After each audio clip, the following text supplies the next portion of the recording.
नमस्कार, India daily live देख रहे हैं आप और आपके साथ मैं हूं भारती आजाद। खबरों का रुख कर लेते हैं। स्वतंत्रता दिवस के मौके पर कांग्रेस मुख्यालय में आपको बता दें कि कल वंदे मातरम के गायन को लेकर शुरू हुआ विवाद अब कानूनी मोड़ लेता हुआ नजर आ रहा है। भाजपा नेता विकास पुत्तुर ने मंगलुरु के उर्वा पुलिस स्टेशन में कांग्रेस नेता सोनिया गांधी के खिलाफ शिकायत दर्ज कराई है। शिकायत में राष्ट्रगीत के गायन के दौरान सोनिया गांधी के कथित इशारों को लेकर आपत्ति जताते हुए दंडात्मक कार्रवाई की मांग की है। भाजपा नेता का कहना है कि यदि कर्नाटक सरकार और पुलिस इस मामले में कार्रवाई नहीं करती है तो वह कर्नाटक हाई कोर्ट में प्राइवेट कंप्लेंट यानी पीसीआर दायर करेंगे।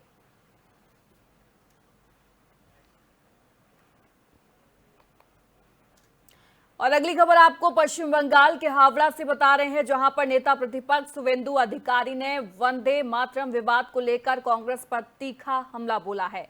शुवेंदु अधिकारी ने आरोप लगाया है कि स्वतंत्रता दिवस के दिन दिल्ली स्थित कांग्रेस मुख्यालय में वंदे मातरम के गायन के दौरान जिस तरह की कथित अपमान इशारे किए गए, उन्होंने कांग्रेस सोनिया गांधी अध्यक्ष सोनिया गांधी पर गंभीर आरोप लगाए। शुवेंदु अधिकारी ने कहा कि बंकिम चंद्र चट्टोपाध्याय द्वारा रचित वंदे मातरम देश की राष्ट्रीय चेतना, राष्ट्रवाद और देश प्रेम से गहराई से जुड़ा हुआ है। उन्होंने कहा कि पश्चिम बंगाल में बंकिम चंद्र चटर्जी को चट्टोपाध्याय को साहित्य सम्राट के रूप में सम्मान दिया जाता है और उनके योगदान को हमेशा याद किया जाएगा। देखिए, काल 15 अगस्त स्वाधीनता दिवस था। उस दिन कांग्रेस की जो मुख्यालय दिल्ली में जिस तरीके से वंदे मातरम गान को लेकर जब हो रहा था, कांग्रेस की चेयरपर्सन श्रीमती सोनिया गांधी जी ने कांग्रेस पार्टी की ओर से जिस तरीके से पूरा वंदे मातरम संगीत को अपमान किया है, सबका सामने आया है। बंकिम चंद्र जी, जिनको पश्चिम बंगाल में सब लोग साहित्य सम्राट करके। और वहीं जम्मू कश्मीर के उधमपुर जिले में संदिग्ध गतिविधियों की सूचना के बाद सुरक्षा बलों ने बड़ा संयुक्त कॉर्डन एंड सर्च ऑपरेशन शुरू किया है। रामनगर के जोफर इलाके में 2 से 3 अज्ञात लोगों की संदिग्ध मौजूदगी की पुख्ता जानकारी मिलने के बाद Jammu Kashmir police special operations group यानी एसओजी, भारतीय सेना और अन्य सुरक्षा एजेंसियों की संयुक्त टीम ने पूरे क्षेत्र की घेराबंदी कर दी है। किसी भी संभावित खतरे को देखते हुए इलाके में सघन तलाशी अभियान चलाया जा रहा है।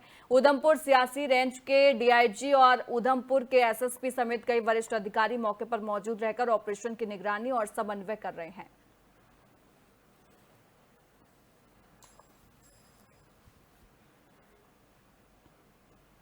वहीं राजस्थान के डीग में ऑल इंडिया मजलिस-ए-इत्तेहादुल मुस्लिमानी यानी एआईएमआईएम की जिला कार्यकारिणी की पहली बैठक आयोजित की गई, जिसमें भरतपुर और डीग जिलों के पार्टी अध्यक्ष आशु सरपंच की अध्यक्षता में हुई बैठक में प्रदेश प्रभारी इमरान समेत कई पदाधिकारी और कार्यकर्ता मौजूद रहे। बैठक में आगामी नगर पालिका, सरपंच और जिला परिषद चुनावों को लेकर संगठनात्मक रणनीति पर चर्चा की गई। पार्टी नेताओं ने कहा कि एआईएमआईएम प्रत्येक ग्राम पंचायत और नगर निकाय क्षेत्र में मजबूत उम्मीदवारों का चयन कर उन्हें चुनाव मैदान में उतारने की तैयारी कर रही है। साथ ही आगामी विधानसभा चुनाव के लिए भी पार्टी ने अभी से संगठन को मजबूत करने और उम्मीदवारों की तैयारी शुरू करने की बात कही है। ये मीटिंग मुझे डीग भरतपुर का जिला अध्यक्ष बनाया गया है और कुछ तो ये जो कार्यकारिणी बनी है उन्होंने मिठाई खिला के मेरा स्वागत किया है। उसी के साथ साथ में हमने कार्यकर्ताओं ने, प्रदेश प्रभारियों ने आज का मीटिंग का वक्त रखा एमआईए पार्टी के लिए। आगे की जो पंचायत राज, नगर पालिका चुनाव उनकी तैयारी के लिए हमने जिले के सभी कार्यकर्ताओं को मीटिंग पे बुलाया यहाँ और उसमें हमारी चर्चाएं हुई पंचायत राज चुनाव पे, नगर पालिका चुनाव पे। तो हमारी जो टीम उपाध्यक्ष हैं, जिले के महासचिव हैं और ब्लॉक अध्यक्ष अभी हम बनाने जा रहे हैं, वो हर गांव ढाणी जाके भी हर तहसील में पंचायत समिति सदस्य, जिला परिषद सदस्य को चयन करेंगे। ये मीटिंग वहीं नोएडा के सेक्टर 122 में दबंगों के हंगामे का एक वीडियो सोशल मीडिया पर तेजी से वायरल हो रहा है। वायरल वीडियो में कुछ युवक लाठी डंडों से स्कूटी और कार में तोड़फोड़ करते हुए नजर आ रहे हैं। आरोप है कि दबंगों ने एक युवक को घेरकर जमकर पीटा, जिससे उसके सिर में गंभीर चोट आई। घटना के बाद इलाके में अफरा तफरी मच गई। मामला थाना सेक्टर 113 क्षेत्र का बताया जा रहा है। वीडियो सामने आने के बाद पुलिस ने पूरे मामले की जांच शुरू कर दी है। घटना के बाद आरोपी मौके से फरार बताए जा रहे हैं। हालांकि वायरल वीडियो की परिस्थितियों और आरोपियों के पहचान को लेकर पुलिस जांच के बाद ही पूरी तस्वीर साफ होगी।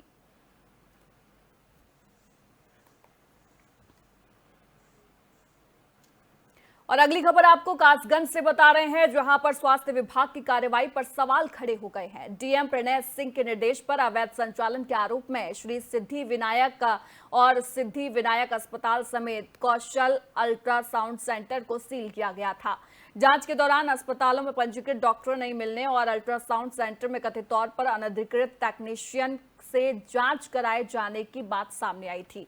लेकिन आपको बता दें कि सीलिंग के महज 4 दिन बाद ही इन संस्थानों के ताले खुलने और संचालन शुरू होने की बात भी सामने आई, जिससे विवाद और बढ़ गया है। अब सवाल उठ रहे हैं कि क्या इतनी गंभीर खामियां इतने कम समय में कैसे दूर होंगी। और इस मामले पर सीएमओ डॉक्टर अजय कुमार ने कहा कि सील तोड़ने वालों के खिलाफ दोबारा सीलिंग और कानूनी कार्रवाई की जाएगी।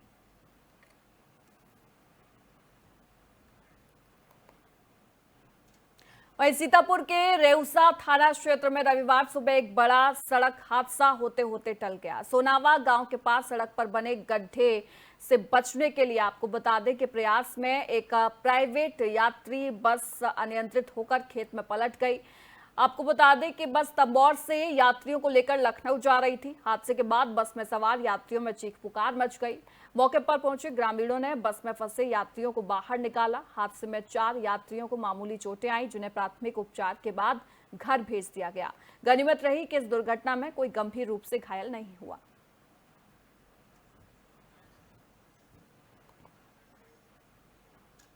और अगली खबर आपको राजस्थान से बता रहे हैं, जहां के करौली जिले के हिंडौन सिटी में कांग्रेस के नवनियुक्त पदाधिकारियों के सम्मान समारोह के दौरान प्रोटोकॉल को लेकर सवाल खड़े हो गए हैं। बयाना रोड स्थित रोशनी बंधन मैरिज गार्डन में आयोजित कार्यक्रम में कई वरिष्ठ नेता मंच पर मौजूद थे, लेकिन कांग्रेस अल्पसंख्यक विभाग के करौली जिलाध्यक्ष एडवोकेट अब्दुल मुगनी खान को मंच पर स्थान नहीं मिला। इसे लेकर कार्यक्रम में मौजूद कार्यकर्ताओं के बीच चर्चा तेज रही। हालांकि अब्दुल मुगनी खान ने सार्वजनिक रूप से कोई नाराजगी नहीं जताई और अनुशासित कार्यकर्ता की तरह कार्यक्रम में मौजूद रहे, लेकिन उनके चेहरे पर मायूसी नजर आने की बात कही जा रही है।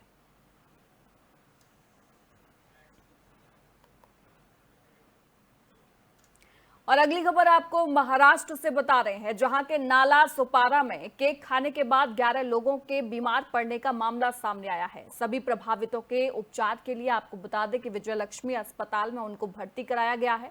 मामले की जानकारी मिलते ही वसई विरार महानगर पालिका के मेयर अजीव पाटिल अस्पताल पहुंचे और मरीजों व उनके परिजनों से बातचीत कर उनका हाल जाना। मेयर ने मामले की जांच के आदेश देते हुए केक का सैंपल लेने और ये पता लगाने को कहा है कि केक कहां से खरीदा गया था और लोगों की तबीयत बिगड़ने की वजह क्या रही। इस बीच केक में एक मरी हुई छिपकली मिलने का भी दावा किया गया है। हालांकि इस दावे और बीमारी की वास्तविक वजह की आधिकारिक पुष्टि जांच रिपोर्ट के बाद ही होगी। देखो, बर्थडे था और बर्थडे के टाइम केक काटा गया और जिन्होंने केक खाया उनको थोड़ा पॉइजनिंग हुआ, उनको अस्पताल में एडमिट किया गया, विजयलक्ष्मी अस्पताल में। अभी सबकी जो तबीयत है वो स्टेबल है।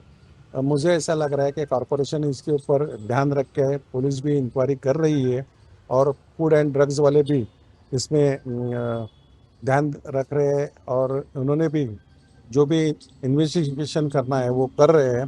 कॉरपोरेशन की टीम भी इसके इन्वेस्टिगेशन के पीछे लगे हैं कि क्यों हुआ, कैसे हुआ, और पूरे शहर में जो खाने के स्टॉल्स है या दुकान है या होटल्स है, सभी जगह पे इन्वेस्ट वहीं उत्तर प्रदेश के महराजगंज से एक प्राथमिक विद्यालय का मामला सामने आया है, जहां का एक वीडियो सोशल मीडिया पर तेजी से वायरल हो रहा है। दावा किया जा रहा है कि लक्ष्मीपुर ब्लॉक क्षेत्र के ग्राम पिपरा सोहट स्थित प्राथमिक विद्यालय में स्वतंत्रता दिवस कार्यक्रम के दौरान छात्राओं से भोजपुरी के कथित अश्लील गाने पर नृत्य कराया गया। वायरल वीडियो को लेकर लोगों में नाराजगी देखने को मिल रही है। आरोप है कि कार्यक्रम के दौरान मौजूद शिक्षक भी इस नृत्य का आनंद लेते हुए नजर आए।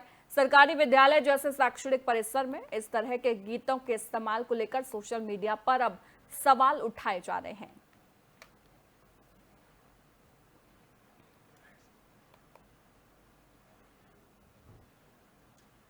और अगली खबर आपको सीतापुर से बता रहे हैं, जहां के तंबौर थाना क्षेत्र में उस वक्त हड़कंप मच गया जब एक महिला गन्ने के खेत में बेहोश हालत में मिली। बताया जा रहा है कि महिला घर से कलनापुर स्थित मंदिर में दर्शन करने की बात कहकर निकली थी, लेकिन बाद में वह खेत में बेसुध हालत में पाई गई। महिला की आवाज सुनकर मौके पर पहुंचे लोगों ने पुलिस को सूचना दी और एम्बुलेंस की मदद से उसे सीएचसी तंबौर पहुंचाया गया। सूचना मिलते ही पुलिस भी मौके पर पहुंची और मामले की जांच शुरू कर दी है। महिला की हालत को देखते हुए वह फिलहाल घटना के बारे में स्पष्ट जानकारी नहीं दे सकी।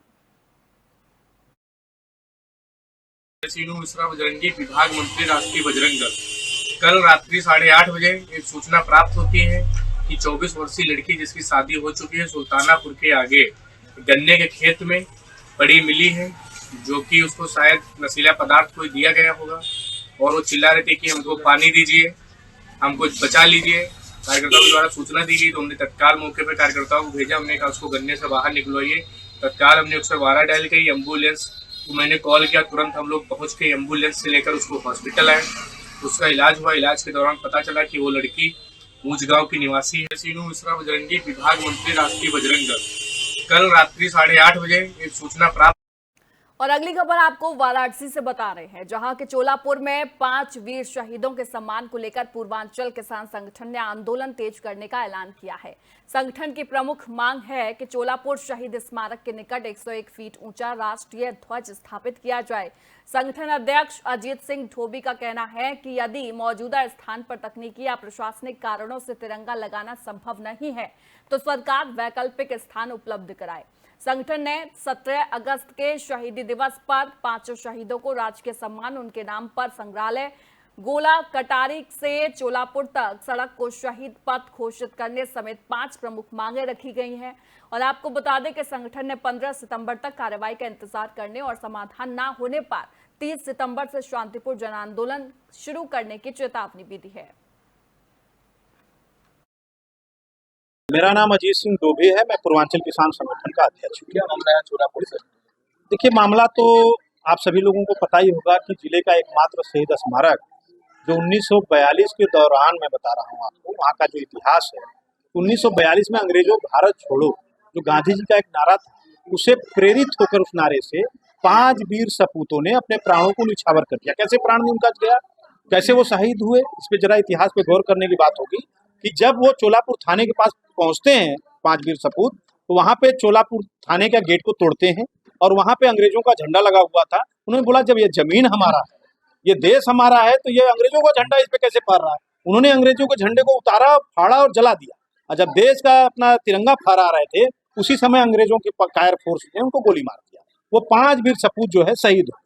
लेकिन आज तक बनारस में इतने दिनों बाद भी आज तक वहां पे उनके सपने जो है साकार नहीं हुए कि आज भी उनके सम्मान में कम से कम 101 फीट का झंडा नहीं लग पाया। जबकि बनारस जिले में अगर सबसे ऊंचा झंडा अगर कहीं लगना चाहिए तो वहीं लगना चाहिए, क्योंकि उन्होंने शहादत जो अपना दिया है वो राष्ट्रीय ध्वज के लिए दिया है। मेरा नाम अजीत सिंह धोबी है, मैं पूर्वांचल किसान संगठन का अध्यक्ष।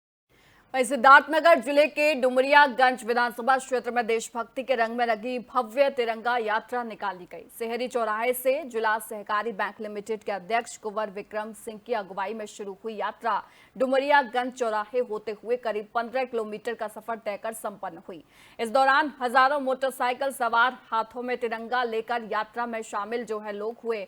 और आपको बता दें कि भारत माता की जय और वंदे मातरम के नारों से पूरा माहौल जो है वो गूंज उठा। तस्वीरें उस वक्त की लगातार आप अपनी टीवी स्क्रीन पर देख रहे हैं।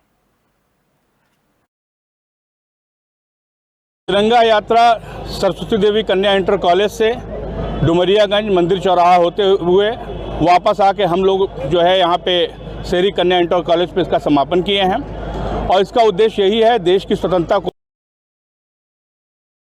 लेकर हर वर्ष माननीय प्रधानमंत्री श्री नरेंद्र मोदी जी के आह्वान पर, माननीय मुख्यमंत्री योगी आदित्यनाथ जी के निर्देश पे हम सभी लोग तिरंगा यात्रा निकालते हैं। और इसका उद्देश्य यही है, जो हमारे वीर बलिदानी हैं, अमर शहीद, उन सभी लोगों को हम लोग नमन करते हैं और स्वतंत्रता दिवस को पूरे तरीके से उत्सव के रूप में हम सभी लोग मनाते हैं। तिरंगा यात्रा सरस्वती देवी कन्या इंटर कॉलेज से डुमरियागंज मंदिर चौराहा होते। वहीं हरिद्वार कुंभ 2027 से पहले धर्मनगरी में साधु संतों और अखाड़ों की गतिविधियां तेज हो गई हैं। इसी क्रम में अलख अखाड़े ने 108 नए महामंडलेश्वरों की नियुक्ति की तैयारी शुरू कर दी है। अखाड़े की ओर से जम्मू कश्मीर के संत दीपेंद्र नाथ को धार्मिक विधि विधान के साथ महामंडलेश्वर की उपाधि दी गई।